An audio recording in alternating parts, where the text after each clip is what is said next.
Alright, super stoked. I just got my new Yoshimura stem today. It's the ENDH, and it is because it is an enduro and can be used also as a DH stem. So it can be a direct to mount stem or it can be for a standard fork, which is really cool. And the nice thing is if you want to change it, you don't have to actually take off your entire stem. There's just this bottom plate. Really cool stem, really cool design. I went with it because of the insanely short stack height. So you can see very short stack height. I have a really short steer tube right now. So this is going to be the solution to my problem. I believe it's like 23 mil stack height. So for someone running a shotgun that attaches under your stem, if you have a short steer tube, this is the way to go. So let's put this bad boy on. So first thing you want to do is separate the rest of the stem from the base, because the first thing you're going to do is set your stack height to what you need it to be and put the base on. And then eventually you will add on the rest of the stem itself. You'll need a 5 mil tool to take all this apart, and make sure you have some grease so that you can grease the bolts when you put them back on. So once you have the base done, then off, you're going to need the 4 mil tool to then loosen this off just a touch, just so you can get it onto your bike. And then you'll make sure that you have what stack height you want on your bike, and then this is going to get placed on. Okay? So the bolts will be facing backwards. Alright, so as you can see, this is the piece that's going to be for my shotgun, and then this is the base, so that's... Alright, so rounded side is going to be down, flat side is going to be up. This should not be tightened off yet. Next, you're going to take your next plate and we're going to put it on here. So you're going to need your screws for that, which is the 5 mil short screws. So 5 mil short screws, and we're going to put those on. You're going to put them on without torquing them. Just put a little grease on the screw. There, so it doesn't seize. A little grease on the screw there. So, and then we're going to put that on. So just on like that. And then again, you're not torquing them, just getting them on there. So tighten it off, get them a little bit snug, but not torqued.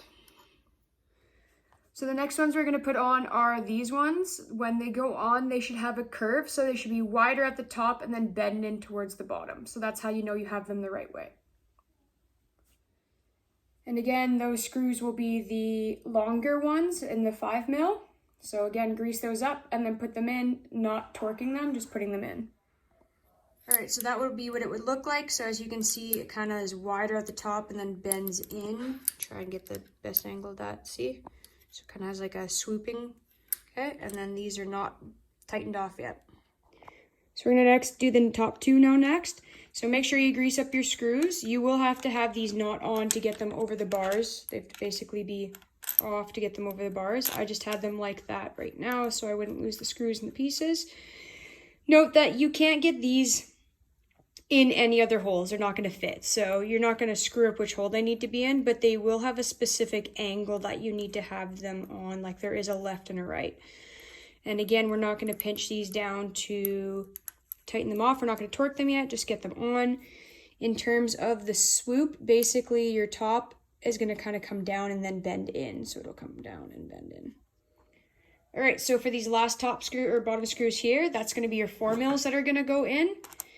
You're only tightening these ones until there's a 2 mil gap. So you're not tightening them off so that they're super tight. You're going to be tightening them off until there's a 2 mil gap in front. So in front here, you're going to want a 2 mil gap, okay? So now I have my 2 mil gap there on each one. Now I'm going to align my bars and start to snug off the other side. So now we're going to adjust the bars and then tighten everything up. These will not be snugged up yet. We're not torquing these yet. These ones, once we start to snug them up, they're going to be set to 10 Newton meters, okay? So adjust your bars, snug these up, and then those up. Now that these are snugged to 10 Newton meters, we are now going to snug these to 5 Newton meters. All right, now everything is snugged up there, so now it's time to tighten this off. I have a tool that goes in here, so I'm going to put that in there too. But this is going to get tightened off here, and those are going to get set to 6 Newton meters. All right, so there it is. Everything is tightened off, and it's looking pretty good. I like it. So we'll see, make sure everything's nice and straight, but it's looking good. So I'll give you some feedback once it's on there, but tons of clearance for my shotgun, which is the only one I could make work on this. So tons of clearance there for that, and didn't have to buy a new fork because my steer tube was too short. So stylish, functional, awesome. Can't wait to try it out.